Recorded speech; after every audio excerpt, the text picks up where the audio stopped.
যশোরে প্রতিবন্ধী, পঙ্গু, দুস্থ নারী এবং গরিব মেধাবী শিক্ষার্থীদের মাঝে বিতরণের জন্য রাখা হুইলচেয়ার, অটোরিকশা, সেলাই মেশিন এবং বাইসাইকেল লুট হয়ে গেছে। বাঘারপাড়া উপজেলার রায়পুর বাজারের পাশে পপুলার রাইস মিলের একটি ঘর থেকে এসব লুট করে নিয়ে যায় দুর্বৃত্তরা। এ বিষয়ে ক্যামেরার সামনে কথা বলতে রাজি হয়নি স্থানীয় প্রশাসন। যশোর থেকে BM ফারুকের তথ্যচিত্রে বিস্তারিত থাকছে নাদিরা সুলতানার রিপোর্টে। বছর শেষের খুশি নগদে হবে বেশি। নগদ পেমেন্টে নির্দিষ্ট ক্যাটাগরির কেনাকাটায় 300 টাকা পর্যন্ত ক্যাশব্যাক। হাসনে ইন্টারন্যাশনাল তুরস্ক ভিত্তিক একটি স্বেচ্ছাসেবী সংগঠন এবছর শারীরিক প্রতিবন্ধী অসচ্ছল পরিবারের জন্য 170টি হুইল চেয়ার, 107টি সেলাই মেশিন, 100টি বাইসাইকেল ও 20টি ব্যাটারি চালিত অটোরিকশা বিনামূল্যে বিতরণের জন্য নিয়ে আসে।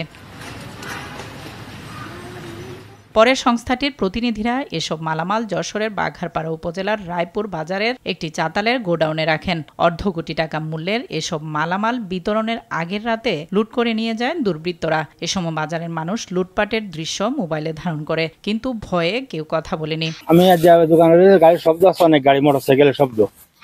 এবার পরবর্তীতে 10 মিনিটের ভিতরে সব চাতালের ভিতরে সব মোটরসাইকেল আসে। এবার শব্দ শুনলাম যে আমাদের সব ভাঙাচোরা করতেছে। ভাঙাচোরা করে নিয়ে যায়। এবার দেখলাম যে কেউ সাইকেল গাড়ি করে নিচ্ছে, কেউ সেলাই মেশিন নিচ্ছে, কেউ ভ্যান নিচ্ছে, মানে বিভিন্ন কারণে হরেক রকমের কাজ করে সে সব লোকজন নিয়ে চলে গেল। এদের চাকু চুরি আছে, কি অস্ত্রপাতি নিয়ে আসে কিনা তাও জানি না। এখন আমরা কিভাবে প্রতিবাদ করবো? বছর শেষের খুশি নগদে হবে বেশি। নগদ পেমেন্টে নির্দিষ্ট ক্যাটাগরির কেনাকাটায় 300 টাকা পর্যন্ত ক্যাশব্যাক। পুলিশের সামনে মালামাল লুট করা হয়েছে বলে অভিযোগ দেন প্রত্যক্ষদর্শীরা।